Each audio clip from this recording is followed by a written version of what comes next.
the prediction was that in 10 years from 1972, cancer would no longer be an issue for Americans. The irony is that the rate of cancer then was about 1 out of 7, maybe 1 out of 8. And so if you look at just that number, you can clearly see how this war on cancer, just failed.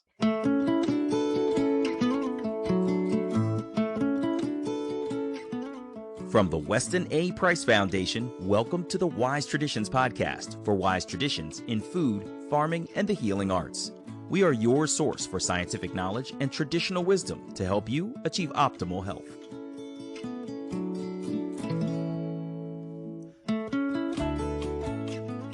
Hey, Holistic Hilda here. This is episode 226, and our guest is Dr. Tom Cowan.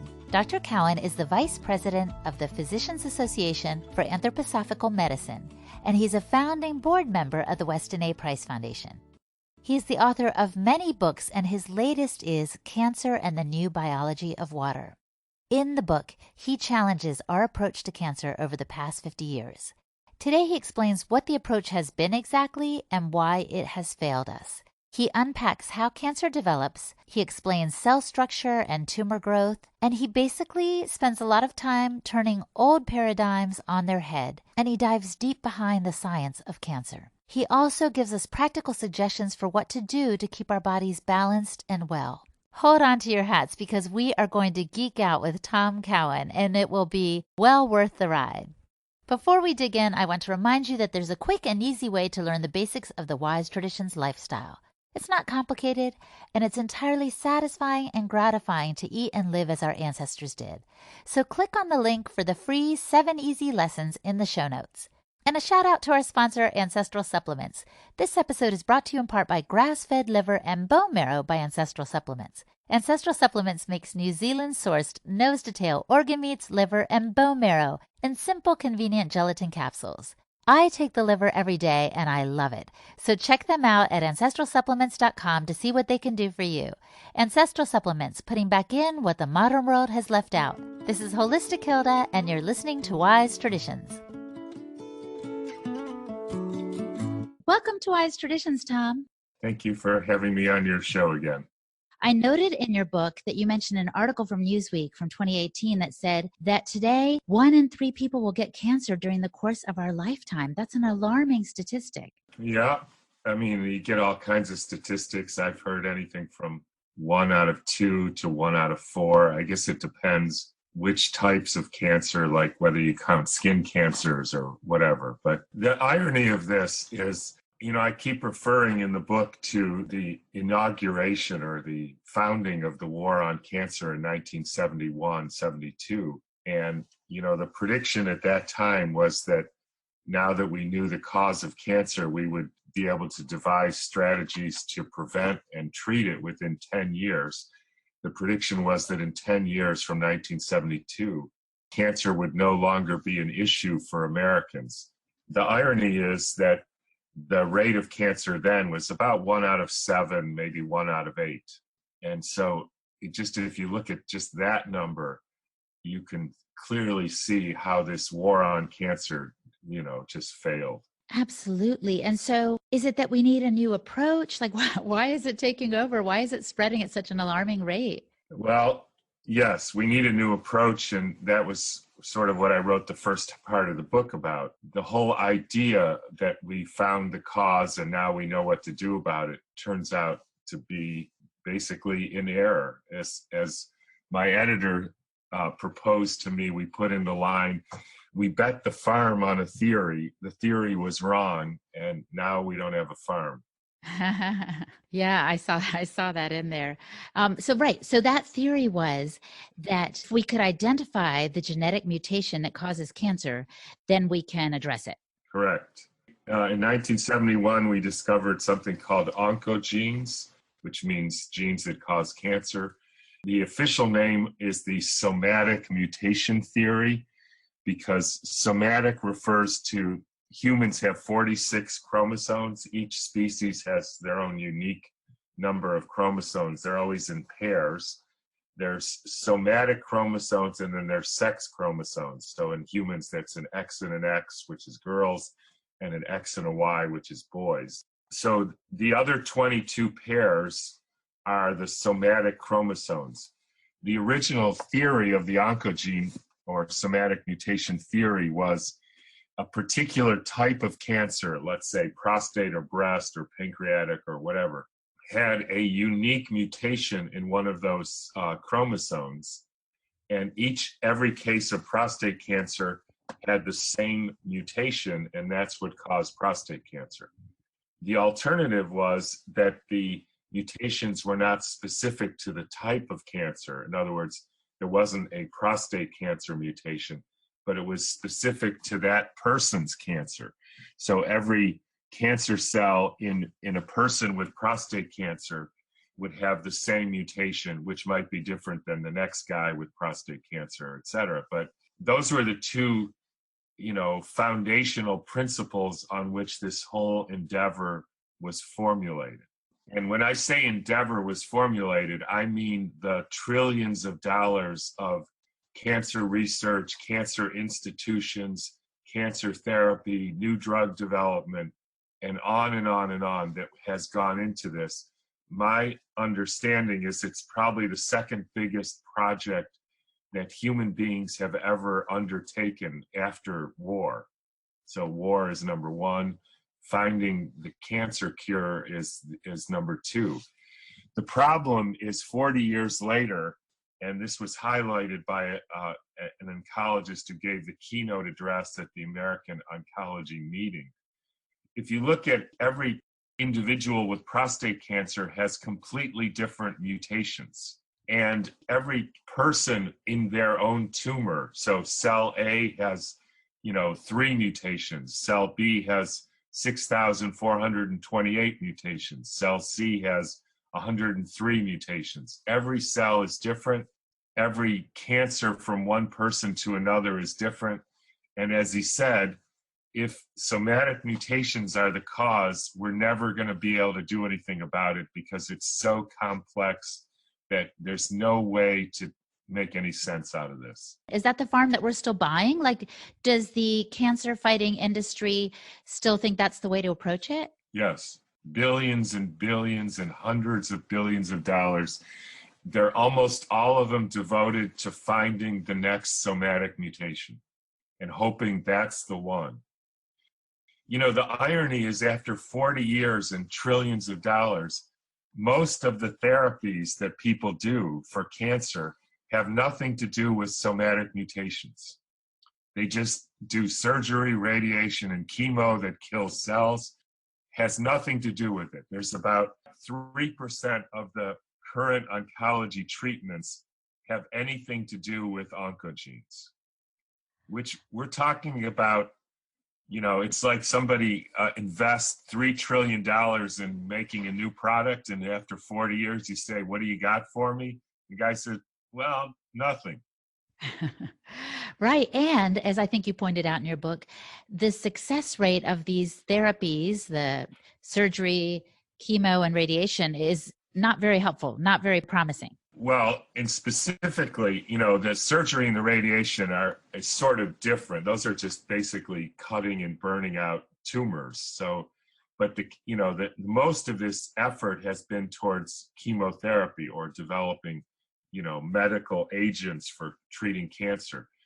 And the first fly in that ointment was a guy named Ulrich Abel in the early 90s, who was a German biostatistician who basically looked at every published study on the efficacy of chemo for stage 3 and 4 cancer, which is when most of the chemo is used, published in any peer-reviewed journal in the world. And he came to the conclusion that the benefit from chemotherapy in stage 3 and 4 epithelial cancers are breast, prostate, pancreas, the usual ones, not like lymphomas or leukemias. So in those cancers, the usual ones, the benefit of chemotherapy was 2.9% improvement. This was published, and he was roundly criticized for, everything from his character to whatnot. nobody ever disproved what he said, but, they went after him. So that was the first major study. And then in 2004, the Australian government decided to relook at this. And they did the similar thing and looked at the benefit of chemotherapy for all stages of cancer, all epithelial cancer. And they came to the conclusion that the benefit, and I can't remember which one is which, but in Australia it was 2.1%. In the United States, it was 2.3% improvement. And it may have been the other way around. I don't remember. But in other words, basically nothing. And nobody has disproven that or debunked that. They didn't go after the Australian government because they probably didn't know who to go after. But that's where we stand. Well, it sounds like we are quite defeated in this war on cancer then. That's not what I would say. That particular strategy based on that particular philosophy predictably went nowhere. But to me, that means, and essentially what I wrote the book about was that was the wrong conclusion. It was the wrong theory as to what causes cancer in the first place. So you're not an oncologist. What makes you think you have an idea about what the right theory would be? That's a good question. I am definitely not an oncologist. I guess I'm just arrogant. So I think I can think and understand basic principles, and I gave it a shot. Although I would say one of my favorite quotes that I put in the front of my heart book, where I said the heart doesn't pump the blood and blocked arteries are not the main cause of heart attacks. One of the quotes I wrote in the front of the book was from one of my heroes, Victor Schauberger, who said, if I'm wrong about the, water and the way water moves, then it's of no consequence that there's one more fool running around in the world. But if I'm right, then God help us all. So I guess that's my answer to this. Well, that's great. I'm glad you have your opinion and you're arrogant and you're just going to put it out there. You do understand, and this is actually why we wanted you on the show. You do have a profound understanding of the human body and how it works. You've done your research. So talk to us about new approaches to cancer therapy that might have a better success rate. The first fly in this ointment was, and this is just basic. So first of all, I thank you for that endorsement. But to me, it's fairly straightforward. So if you look at a cell, it has basically two parts. So if you draw an oval, then it has a nucleus in it, which is where the chromosomes and the genes are. So that's where the somatic mutations happen in the nucleus. And then around the nucleus, inside of the cell, there's a cytoplasm, which is the so-called watery part. And the cytoplasm, we're told, is basically a bag of water with stuff floating in it, stuff being ribosomes, mitochondria, Golgi apparatus, a bunch of different organelles, they're called.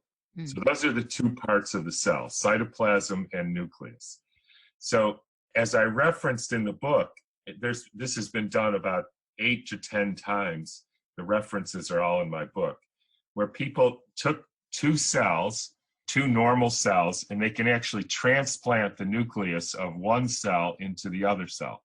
They take two normal cells, transplant the nucleus of the healthy cell into another healthy cell, and the progeny are healthy. So that's pretty straightforward. Mm-hmm. Then you take a cancer cell and a healthy cell, and you take the nucleus out of the cancer cell, and you put it into the healthy cytoplasm, and the progeny are normal, healthy. And then you do it the other way. You take a healthy cell and a normal cell, and you take the nucleus from the healthy cell and put it into the cancerous cytoplasm, and the progeny are cancer. So that simple experiment, which has been repeated and in the so-called peer-reviewed literature about 8 to 10 times, tells you very simply and straightforwardly that the problem with cancer is in the cytoplasm, not the nucleus, period. So it can't be the somatic mutation theory. The somatic mutations, it's not that there aren't somatic mutations. But the core of the problem, the cause of the problem, the origin of the problem has to be in the cytoplasm. And the thing that's so interesting about medical researchers and I guess human beings is they would do this experiment, essentially proving that the origin of cancer is in the cytoplasm. And then they would say, well, there must be something in the cytoplasm that can heal mutated genes, because they're so wedded, partly in their funding, to studying mutated genes, that even when they find that the mutated genes are not the origin of the problem, they postulate without any evidence that cytoplasm, a healthy cytoplasm, can somehow fix your genes. So, of course, that's nonsense. So the problem is in the cytoplasm. So then the question is, how does an unhealthy cytoplasm cause cancer? So for that, I proposed a theory as to how that happens. Of course, I don't really make these things up. It comes from my distillation of what I know and what I read about and study. But the way that I approached this was, so forget about what we think we know about cancer, but what do we see in a tumor? What do we see in a growth? And it would be easy, I think, for people to picture, say, a breast cancer, just because it's on the surface and you can feel it. Mm-hmm. So if you feel a breast, it feels normal, like a breast, which is soft and flexible. And then you keep moving your hand, and then you come to the tumor, the breast cancer, and it feels like a hard rock embedded in this otherwise normal tissue. And then you move away from it, and you're back to normal tissue. So normal, hard rock, then normal. So the question is, why does it feel hard? Why do all cancers feel hard? The answer is because there's too many cancer cells in each, square centimeter of tissue or millimeter. In other words, normal breast cells, normal breast tissue, normal pancreas tissue, normal, prostate tissue, the cells have a certain density, or as I like to call it, they have a certain spatial orientation. They connect with each other at a certain distance. Just interestingly, like human beings do. And sometimes I demonstrate this by, when I sit with a patient, I sit about 4 feet away from them. And I say, if you don't believe that spatial orientation changes everything, let's do the rest of this and I'll sit at the other side of the room. Everything else is the same. My clothes are the same, my words are the same, but it changes everything. Or how about this? What if I put my face 6 inches from your face and told you what I think? First of all, you'd probably run out of the room and think this guy's a nutcase. But it changes everything. And all I did was change the space. So in a tumor, the space has been changed. They're now piling up on top of each other. And that's why we see it as a tumor. That's why we feel it as a tumor. It's too dense. Mm-hmm. So the question then is, where does the density of the tissue come from? How does that originate in the first place? So here it gets into some interesting information, because the reason cells keep their distance is because all cells, in order to be living and connected to their environment, have to have a negative charge around them, like a halo of negative charges. And when the two negatively charged cells come together, they repel each other and keep their distance. And the density of the tissue, liver or breast or whatever, is dependent on the strength of that charge. So if it's a really strong charge, the cells are more separate. And if it's a weaker charge, the cells are more packed together. But they always have a certain spatial orientation that's unique to that tissue.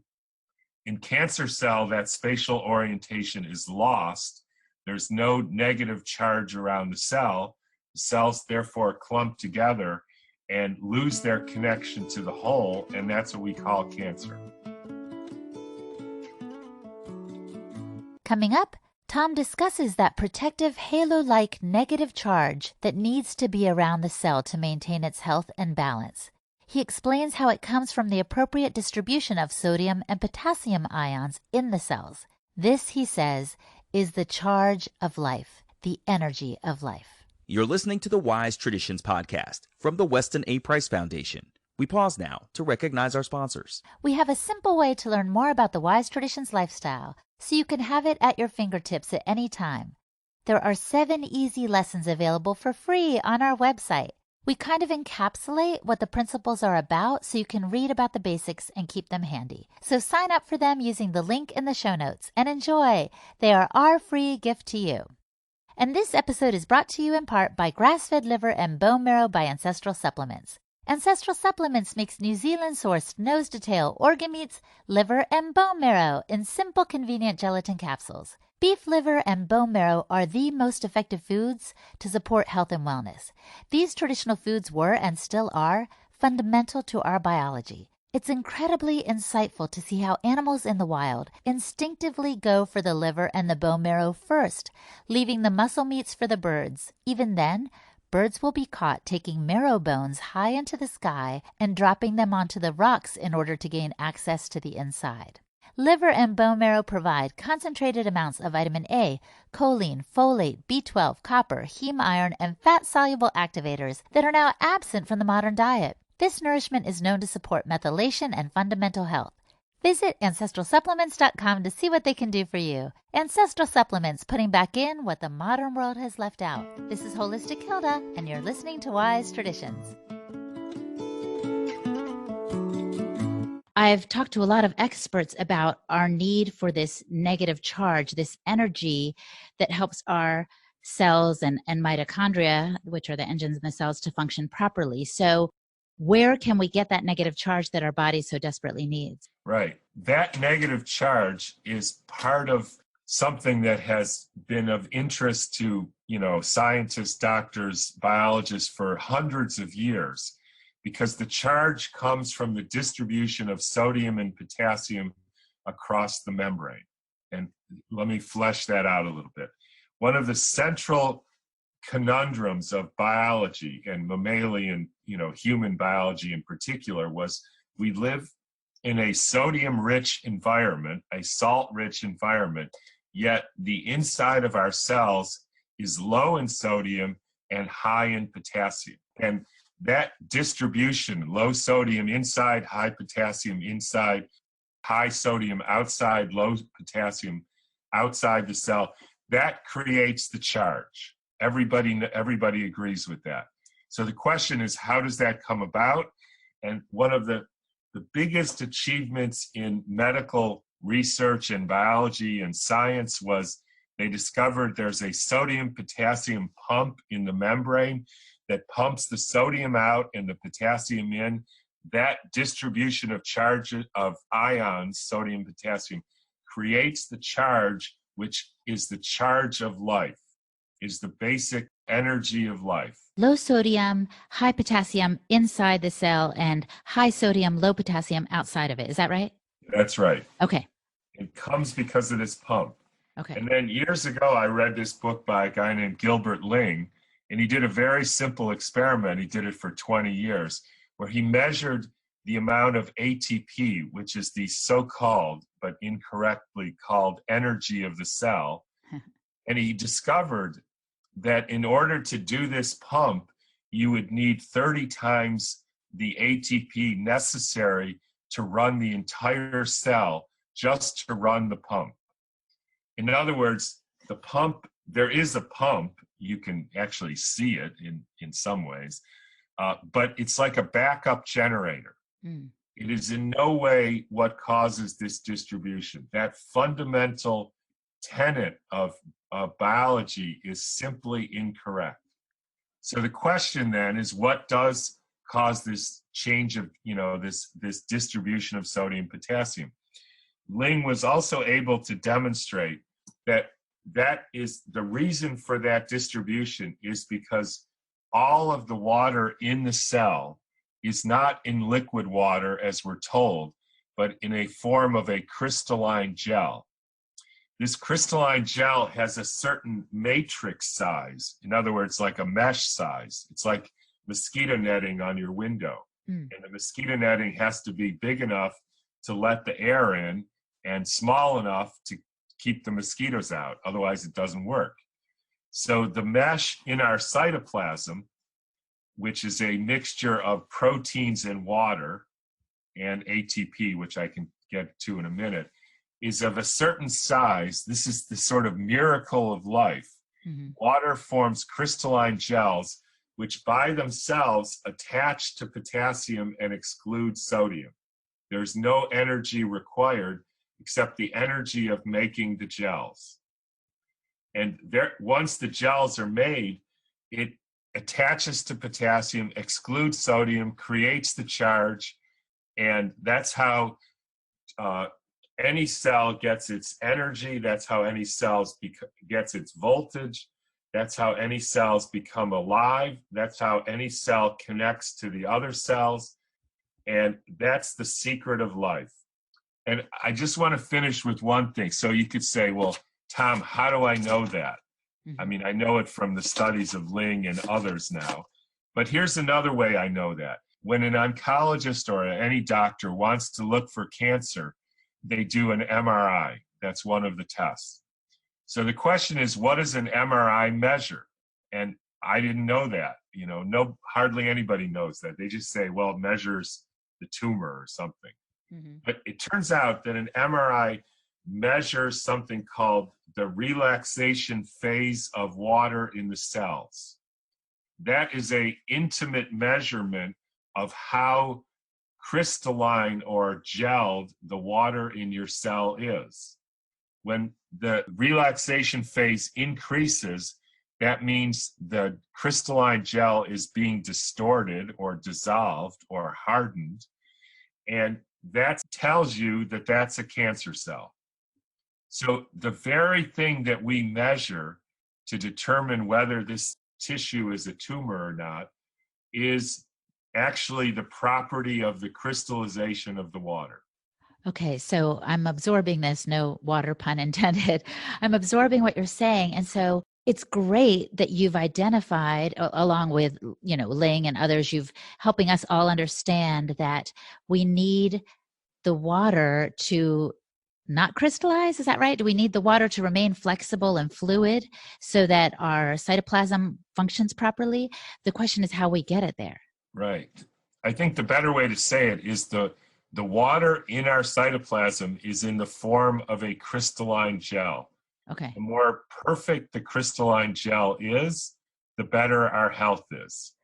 Right. So we want to keep that crystalline gel perfect. Yes. That's the secret. We have to figure out how to do that. If we punch holes in it, if we dissolve it, if we harden it, then we're in trouble. So then you have to ask this. So I think the question you're asking is, how does this crystalline gel come about that's healthy, and what factors deteriorate it, right? That's the issue. Right. So there's a very simple experiment that you can do that will help answer that, because, and this I talked about in my heart book. So if you can imagine, so number one, all crystalline gels themselves have a negative charge. So if you take a beaker of water, right, just a plain beaker of water, and in that you dissolve, you put a, sorry, not dissolve, you put a horizontal, suspend a horizontal tube in that water, and the tube is hydrophilic. In other words, it will interact with water. So what happens is the inside of the tube will form this liquid, this gel layer, which is negatively charged. And then the positive charges, the protons, will dissolve into the water part in the center of the tube.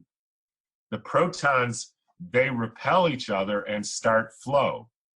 And I actually proposed in my heart book, that's what causes the blood in our body to move, because we have these tubes, and whenever you have a tube interacting with water, then you create a separation of charges. You create, positive ions dissolved in the water. They repel each other, and they get the blood moving. That's the basic reason blood moves in the body. So then you can experiment with this, and this is easily to measure. You can measure the flow rate. You can measure the voltage. The higher the voltage, the stronger and healthier the gel. You can measure the pH. Certain pHs mean the gel is formed. And you can see what influences the formation of these gels. So you take this beaker with the tube in it, you put it in a lead box, it stops flowing. You take it out of the lead box and you shine it in the sunlight, it starts flowing. You take it out of the lead box and you put it on the earth, there's an electromagnetic field from the earth, at least there used to be, and then it starts flowing. You put your hands on the beaker and it starts flowing because there's an electromagnetic field that creates gels just emanating from the palms of our hands. You put your dog next to it, at least most dogs, and it starts flowing. So you then realize, how does laying on of hands work? How does being in the sunshine work? How does earthing, connecting with the earth with your bare feet, how does that work? Because it stimulates the formation of gels, which are the basis of our circulation and the basis of the charge of our body. And then the answer to your question, what should you not do? You can put a cell phone next to the beaker and it will stop flowing. Because non-native electromagnetic fields, particularly of the type of things that are found in radar and dirty electricity and cell phones and wireless radiation, etc., all of them directly inhibit the proper formation of gels in our cells, which then affects circulation, affects detoxification. It affects the charge around the cell, which then facilitates cells clumping together, which is the origin of cancer. I love what you're saying, Tom, because this advice is actually something that is a wise tradition that the Weston A. Price Foundation embraces and promotes, is getting in touch with the soil and getting sunlight and eating nutrient-dense food that has been in the sun. These are very natural things that we can incorporate into our lives that are going to benefit the cells that you're talking about and this crystallized gel, correct? That's right, right. We human beings are, in a sense, creations of the interaction of the sun and the earth, or the heaven and the earth. And if we disconnect from that, we will suffer poor health, insofar as we connect to that, and we connect to that by the way we live and the food that we eat and, what's also in our hearts, then we can live a healthy life. So we are going to have to do a part 2 because there's so much more to explore, in addition to discussing if a person is currently diagnosed with cancer, what approaches they might consider as opposed to the standard protocols that are out there. So as we wrap up, Tom, let me ask you one more question. I often pose this at the end, as you know. If the listener could do one thing to improve their health, what would you recommend that they do? Get rid of all wireless devices and join the movement to stop 5G. Powerful. Thank you so much for your time today, Tom. Okay, thank you. Our guest today was Dr. Tom Cowan. Visit his website, fourfoldhealing.com, for more information. And please share this episode on social media and subscribe to this podcast so you don't miss a thing. You can find me at holistichilda.com. And that's it. Thanks so much for listening, and see you next time. On behalf of the Weston A. Price Foundation, thanks for listening. We have many free resources to support you on your health journey. Visit westonaprice.org to find podcasts, articles, videos, and more. You can also find a local chapter near you for help in finding sources of great food. We invite you to support the Foundation's mission of education, research, and activism by becoming a member. Thanks again, and take care.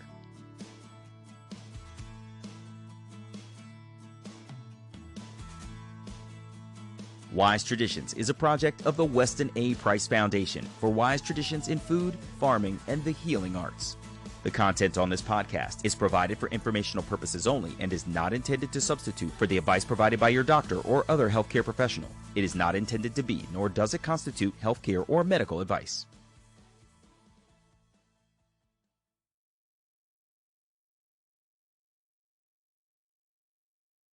Probably the best natural alternative, or whatever you want to call it, extended cancer therapy ever, is mistletoe therapy, sometimes known as Iscador or Helixor or one of the brands of mistletoe. And I wrote the case in my book of a woman who's a friend of mine, young woman, stage 4, colon cancer spread to her liver. She had a couple young children, decided not to do chemo, basically just did mistletoe therapy. 10 years later, she's disease-free. Now, that doesn't happen with everybody, but it certainly happens sometimes. And the literature is very clear that people who do mistletoe therapy have better prognosis than people who don't.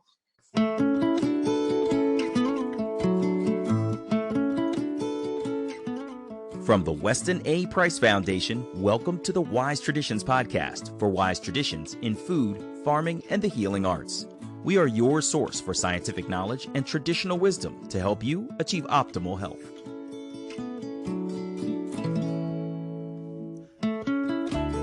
Hey, Holistic Hilda here. This is episode 227, and our guest is Dr. Tom Cowan. Dr. Cowan has a holistic family medicine practice in San Francisco, California. He is the author of numerous thought-provoking books, and his latest is Cancer and the New Biology of Water. This is part 2 of a 2-part series on cancer. Listen to part 1, which is episode 226, for the background on how cancer grows in the body and why our war on cancer for the past 50 years has been markedly unsuccessful. In today's episode, Part 2, Dr. Cowan digs even deeper into our understanding of the problem of cancer. He talks about what it does in our bodies and what we do to eradicate it or avoid it altogether. He discusses what therapies are recommended in lieu of the standard surgery, radiation, and chemotherapy. He covers the pros and cons of Gerson therapy, the ketogenic diet, and mistletoe. And he explains what long-term strategies we should adopt to avoid cancer altogether and cultivate vibrant health. Before we get into it, I want to remind you that there's a quick and easy way to learn the basics of the Wise Traditions lifestyle. It is a free 7 easy lessons that you can get by just clicking on the link in the show notes. It's not complicated to live ancestrally and to enjoy food as nature intended. So check it out. And a quick shout out to our sponsor, Ancestral Supplements. This episode is brought to you in part by grass-fed liver and bone marrow by Ancestral Supplements. Ancestral Supplements makes New Zealand-sourced, nose-to-tail organ meats, liver, and bone marrow in convenient gelatin capsules. I take liver every day, and our family loves these supplements. Check them out at ancestralsupplements.com. They put back in what the modern world has left out. This is Holistic Hilda, and you're listening to Wise Traditions.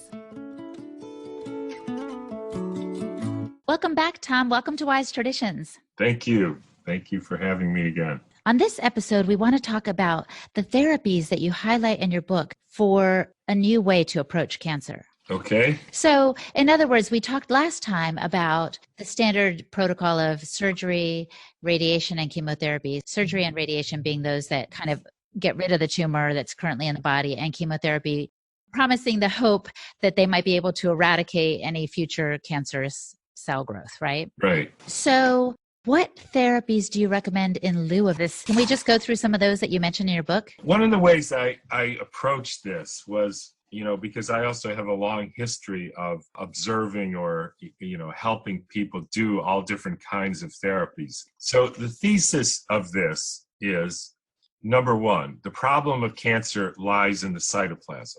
And then more specifically, the problem in the cytoplasm is that for some reason, the water has not formed itself into proper crystalline gels, and that's interfering with basically everything about how a cell works. I also, interestingly enough, have come upon research that says that the water in the nucleus, the crystalline water in the nucleus, determines the expression of the DNA. So even these so-called somatic mutations, the abnormal expression of the DNA, that itself has something to do with abnormality of the water. So then I looked at all these different therapies, like the ketogenic diet and the Gerson therapy and mistletoe therapy and chaga mushrooms and deuterium-depleted water, from the perspective of how does it affect this cytoplasmic crystalline water. And so here's what you find. First of all, Gerson, which is one of the most famous alternative therapies, and I had an experience of, a friend of mine who cured himself temporarily anyways with stage 4 testicular cancer. He did the Gerson therapy. It went away. He lived another 10 years. It came back, and then he didn't want to do it again. But it was very dramatic. And a lot of people, not everybody, have been cured. So if you go back and say, so what did Gerson say about this? He said, the problem is the distribution of sodium potassium across the cell membrane is disturbed. The potassium has leaked out of the cell. There's no more charge.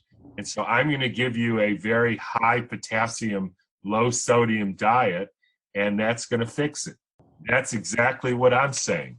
The only trouble is he didn't understand the full implications of how the sodium potassium balance came about. He didn't have any idea really, but he knew there was something to do with that. And even he, helped invent a juicer called the Norwalk juicer, which he said, if you don't use a Norwalk juicer, this will never work. And the whole principle of the Norwalk juicer is to essentially extract the cytoplasm out of a carrot as undisturbed as possible. So in other words, he was looking for this water matrix in the cytoplasm. And he said, if you did it in a juicer that doesn't do it like this, it won't work.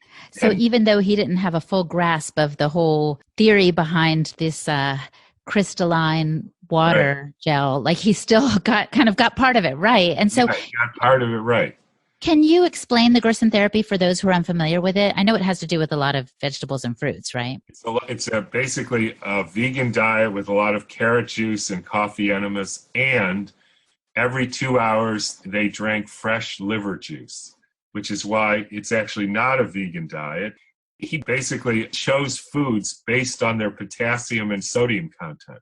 So the vegetables have low sodium and high potassium, except celery, which has high sodium, and that's why he told people not to eat celery. It's as simple as that. And he used the coffee enemas to detoxify, which, as I've explained in my other book, when you have poisons dissolved in your gel, then it interferes with the function of the gel. So if you detoxify with whatever, like coffee enemas, that actually helps you form better gels. So he got some of this right, but my point was that because he didn't really know what he was dealing with, he didn't understand where this whole thing comes about, the therapy was sort of doomed to not be the final answer. And here's another one. So, one of the probably the best natural alternative, or whatever you want to call it, extended cancer therapy ever is mistletoe therapy, sometimes known as Iscador or Helixor, or one of the brands of mistletoe. And I wrote the case in my book of a woman who's a friend of mine, young woman, stage 4, colon cancer spread to her liver. She had a couple of young children, decided not to do chemo, basically just did mistletoe therapy. 10 years later, she's disease-free. Now, that doesn't happen with everybody, but it certainly happens sometimes. And the literature is very clear that people who do mistletoe therapy have better prognosis than people who don't. So again, what does mistletoe therapy do? Well, if you ask Rudolf Steiner, who came up with it, he said, mistletoe therapy is a therapy for your etheric body. And what is an etheric body? An etheric body is the water body. So in other words, Steiner himself said, there's something wrong with your water body. There's something wrong with the way that the water forms itself in this person. And that creates the cancer. So here's mistletoe. It will straighten out your water body and it will help you with cancer. He also said something interesting, which is if you treat the cancer before there's a tumor, when it's still in the, quote, etheric or water body, it will always cure the person of cancer, which is great, except nobody knows when you have a cancer in your etheric body. Right. So I wonder if people should do some of this mistletoe or even the Gerson therapy proactively before they know of any diagnosis. I mean, that certainly is an option, and some people have said that. So that's another one that you can understand from this therapy.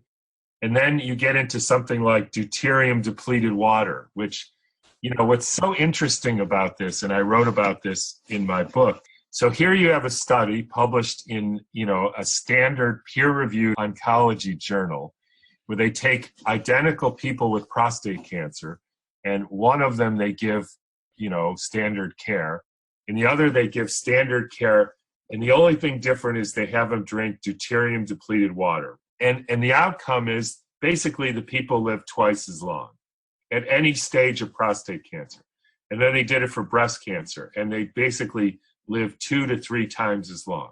So that's a unbelievably dramatic therapy. So one person I know was very interested in doing some research on what I was saying. So he has me have an appointment with a fairly well-known oncology researcher in the Bay Area. So I meet with them, I give him these studies, we're talking about whether he wants to investigate deuterium depleted water.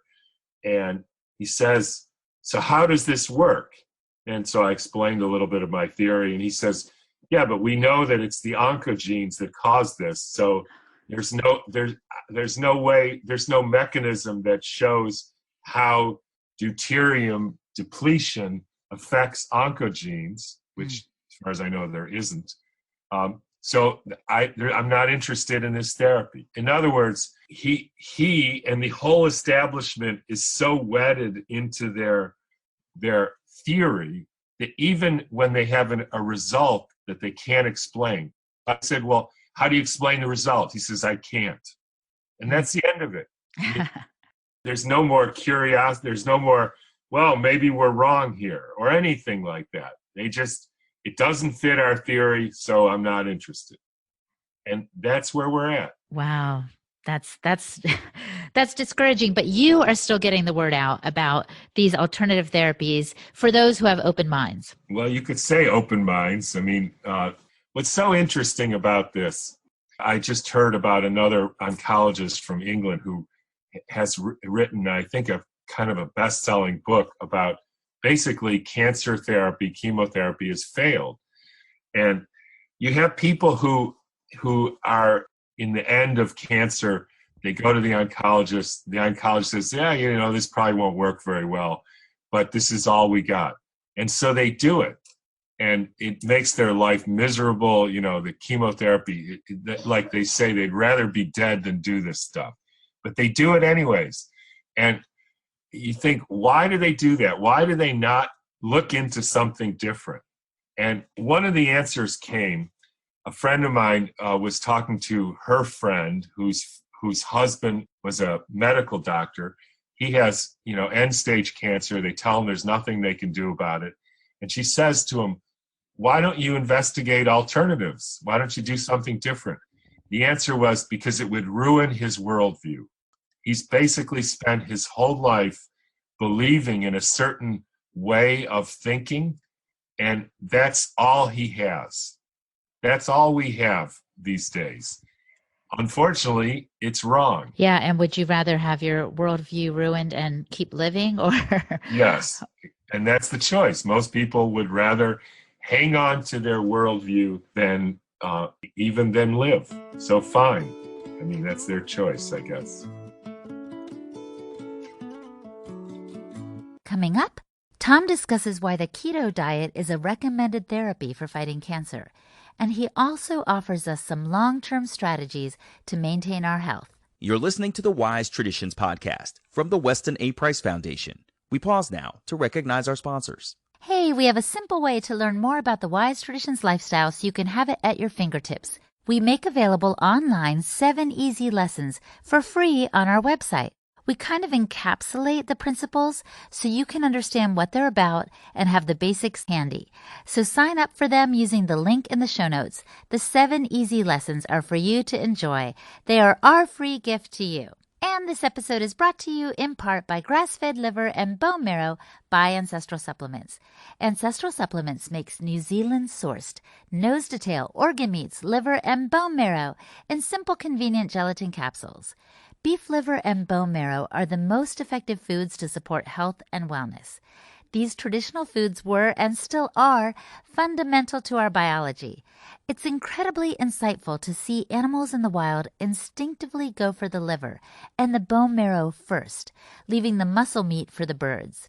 Even then, birds will be caught taking marrow bones high into the sky and dropping them onto the rocks in order to gain access to the inside.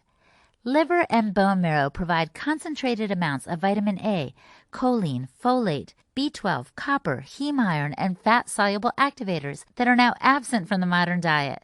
This nourishment is known to support methylation and fundamental health, so visit ancestralsupplements.com to see what they can do for you. Ancestral Supplements, putting back in what the modern world has left out. This is Holistic Hilda, and you're listening to Wise Traditions. Well, let's talk a little bit about the keto diet. I noticed you mentioned that in your book as well. So that gets into some interesting stuff because, when I get into, so how does this crystalline gel form? And it's very similar to the way that Jell-O is formed. In order to make Jell-O, you take water. Jell-O is about 97% water. You take gelatin proteins, and then if you add just water and gelatin proteins, nothing happens. So then you have to heat the mixture, and what happens is it unfolds the proteins so that they're able to interact with water. Then they interact with water, and then you cool it, and it forms Jell-O. So that's how gels are formed, in our kitchen. In our cells, it's very similar. We have the intracellular matrix, the cytoplasmic matrix. They're mostly proteins like actin. And then we have water. So the question is, what plays the role of heat? Because we have to unfold these proteins so that they can interact with water. And you can't put a Bunsen burner in your pancreas. So it turns out that, again, Gilbert Ling proved, and this is, I think, shocking for most people to hear, that ATP, this so-called energy molecule, has nothing to do with energy. And you have no idea, or maybe you do, how heretical that is. But what he said was that the ATP attaches to the ends of these cytoplasmic proteins and unfolds them so that they can interact with water and make the gels. So to be clear, I didn't say that ATP isn't important. Mm-hmm. And indirectly, ATP does create the energy, because if you have an ATP deficiency and you can't unfold the proteins and you can't interact with water, you can't form gels, you can't distribute your sodium, potassium, you can't form a charge, and you've got a dysfunctional or dead cell. So ATP is crucial here, but not as a source of energy. It's a source of creation of the gels. Now, you get to the ketogenic diet. The standard explanation of the ketogenic diet is, well, we know about this Warburg effect, that all cancer cells have shifted their metabolism so that they no longer respire normally, which is how we generate ATP in the mitochondria.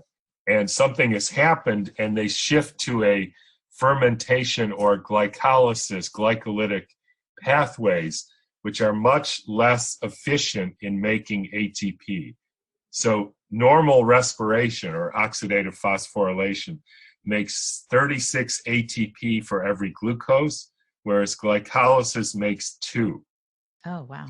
So when you switch from normal respiration to fermentation, the so-called Warburg effect, the cells need 18 times as much glucose in order to survive, which is the whole basis of PET scans. Oncologists find cancer because cancer cells, because they rely on glycolysis, have to upregulate their intake of glucose to 18 times normal if they can, which allows us to find it on a PET scan. All we do is radioactively tag glucose. We see where it goes. The ones that take it up most, that's the cancer cell, and that's how oncologists find cancer. So the theory is that the cancer cells need a lot of glucose. So if you starve them by giving the person no sugar at all, no carbohydrates, that's the ketogenic diet, that will starve the cancer and feed the normal cells, and your cancer will go away. That's the theory. The problem with that theory, as anybody who's actually done it, and I have with patients, is according to Seyfried, Thomas Seyfried, who's really the dean of this theory, and he's done some brilliant work on this. I give him lots of credit. But he says, in order to effectively starve the cancer, the blood sugar has to go down to in the 50s or low 60s. The trouble is, no matter how few carbohydrates you eat, even if you eat zero, even if you don't eat anything, even if you just water fast, typically the blood sugar level won't drop below about 80 because the body doesn't want a blood sugar lower than 80, and it will use any mechanism it can, burning your fat, burning your protein, burning your organs, etc., to keep the blood sugar stable. So this idea that ketogenic diet works by lowering the blood sugar cannot be correct. It's just not possible.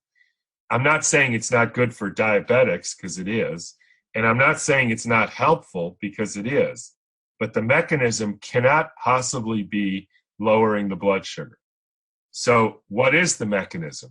Well, it turns out that most of the water, or at least a large percentage of the water in our cells, is water we generate ourselves from the metabolism of food. And one of the factors that determines the health of our gels is how much deuterium, which is an isotope of hydrogen, makes up our water. The higher the deuterium level, the more, quote, goofy your gels are.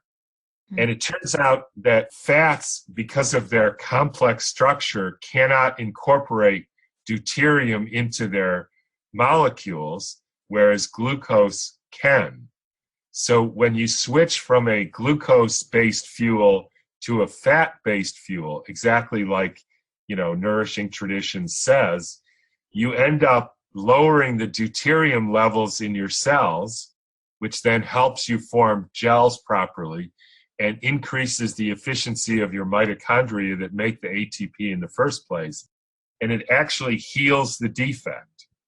So the effect of a ketogenic diet is exactly what I would have predicted. It's through the levels of deuterium which affect the structure of the water in the cells. So in other words, the ketogenic diet is helpful, but maybe not for the reason we think. Right. And there are research papers that absolutely prove this, that the effect of ketogenic diet, yes, it's helpful, but not because it lowers the blood sugar, because it doesn't.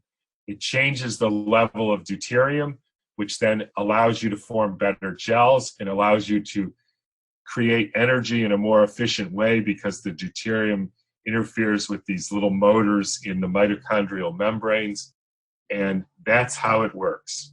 In other words, the whole sort of world of why things work, my plan was that it starts to make sense now. Right, absolutely. Well, I think you are very good at going into the details and helping us get a grasp on not only that it works, but how it works, and if it is a good idea to pursue a certain therapy. And that's what I wanted to ask you next, actually, Tom, is are some of these therapies that you highlighted in your book, are they intended for just short-term use or longer term? What's your stance on that? Every person with cancer or who doesn't want to get cancer or thinks about cancer is different, right? It's one of the hallmarks of the way I think about medicine is essentially we're each a unique story. And even to think about cancer treated generically, even that is a mistake. Like one person's cancer comes from glyphosate exposure, maybe another is poor diet, another is they never get out in the sun and sit in front of Wi-Fi all day. And so all those are different situations. So it's hard to answer that generically, except if you said, is getting out in the sun and connecting with the earth and having loving relations with your family and friends and your dog, is that a long-term strategy or a short-term one? I would say that's a lifelong strategy. You should do all those for the rest of your life. If you said, should you sleep in a room with has your Wi-Fi router on? I would say no, and that's a long-term strategy. You don't know when that's going to become a good thing for you. My guess is never. Exactly. And then if you get into something like deuterium depleted water, that, you have to be more careful because you want to deplete your deuterium levels to around 135 and keep them there. So that takes a little bit more, expertise and investigation to find out what the best strategy for that is. Got it. So did you mention the biology of water in the title of your book? Because this is really central to our understanding how cancer functions and how we should go after it. My basic reason for that is we have a theory in medicine and biology, and I would dare say in our entire society, that basically says, let me just talk about medicine for a minute, that the only thing that exists is stuff, like physical matter.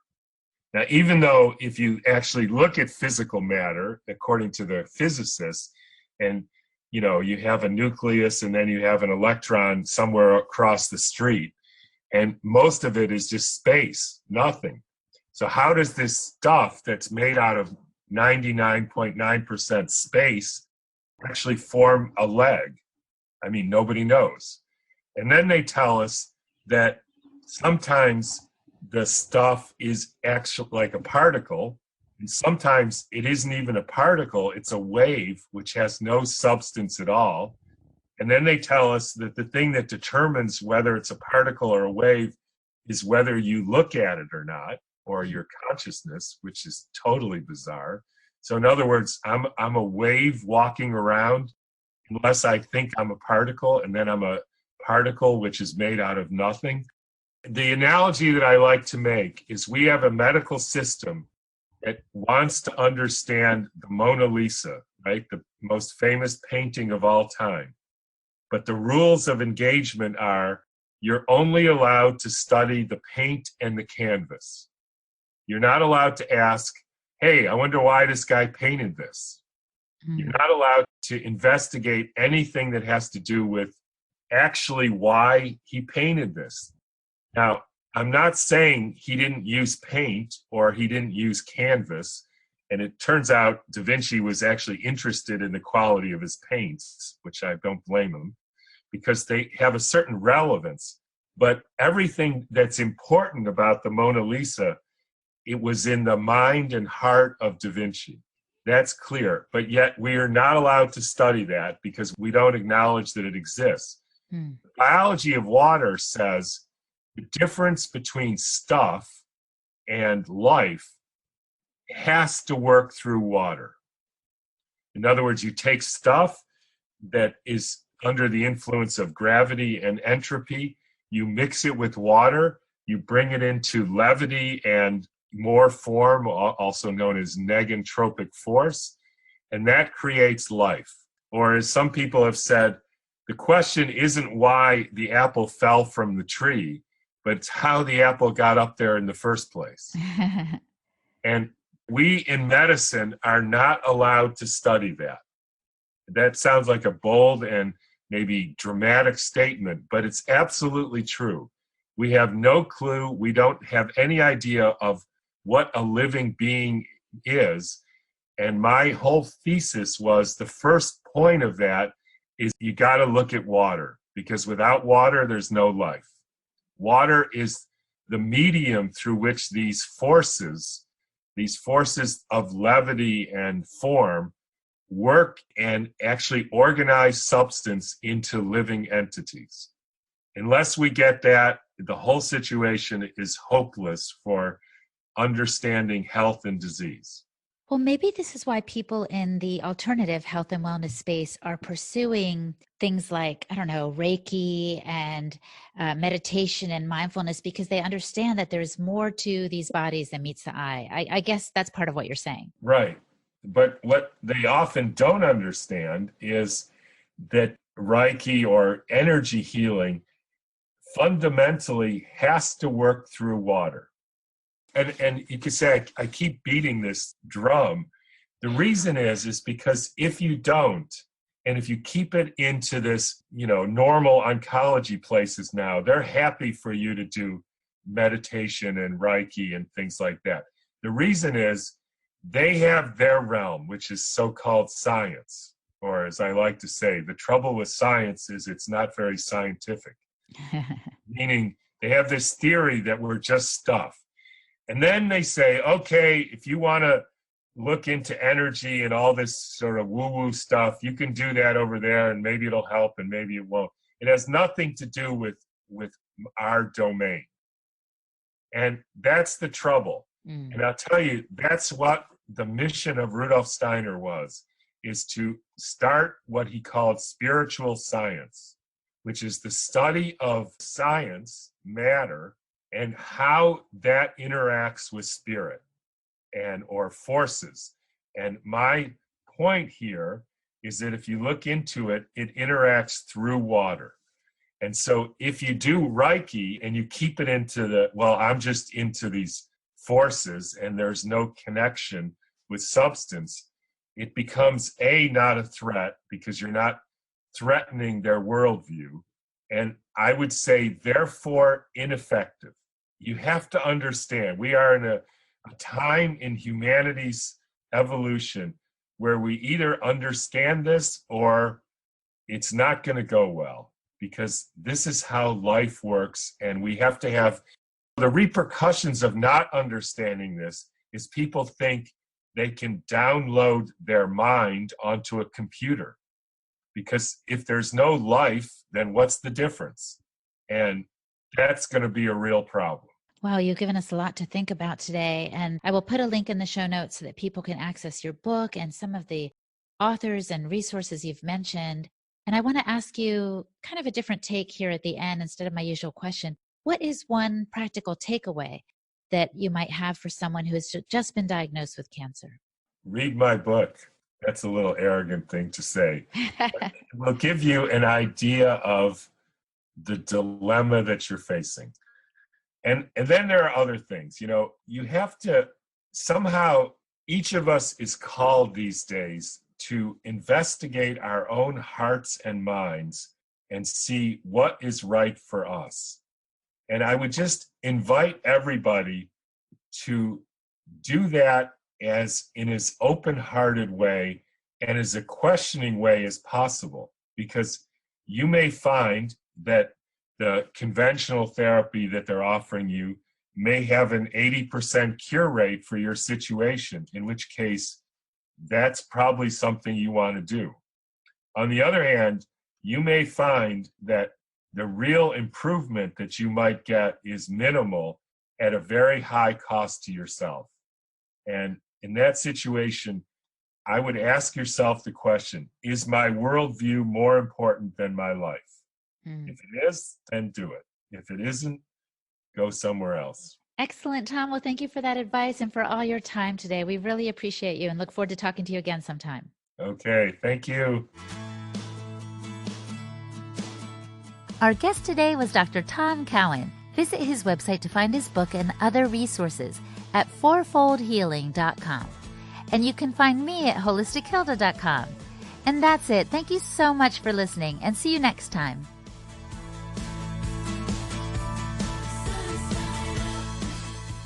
On behalf of the Weston A. Price Foundation, thanks for listening. We have many free resources to support you on your health journey. Visit westonaprice.org to find podcasts, articles, videos, and more. You can also find a local chapter near you for help in finding sources of great food. We invite you to support the Foundation's mission of education, research, and activism by becoming a member. Thanks again, and take care.